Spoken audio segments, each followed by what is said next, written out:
Welcome to point media. Big boss Telugu 7 season final రోజున Annapurna studio వద్ద భారీ రచ్చ జరిగింది.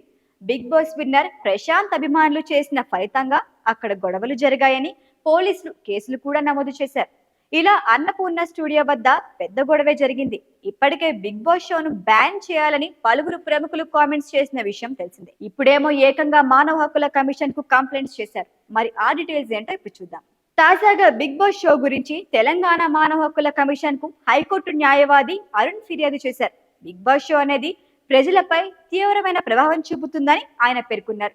బిగ్ బాస్ ఫైనల్ రోజున అక్కడ జరిగిన గొడవపై 2 కేసులు నమోదయ్యాయని, కానీ ఎక్కడ హీరో నాగార్జున పేరు లేదు. ఈ కేసులలో నాగార్జున పేరును కూడా చేర్చాలి.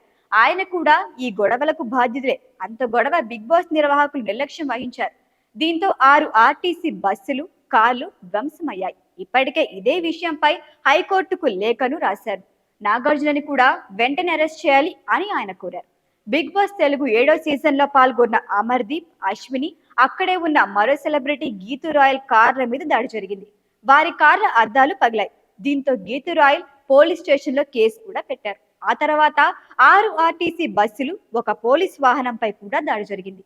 పోలీసులు సుమోటోగా ఈ కేసును పెట్టారు. జూబ్లీ హిల్స్ పోలీస్ స్టేషన్ లో 147, 148, 290, 353, 427, 149 ఐపీసీ సెక్షన్లు, 3 పీడీపీపీ ఏసీ కింద కేసులు పెట్టారు.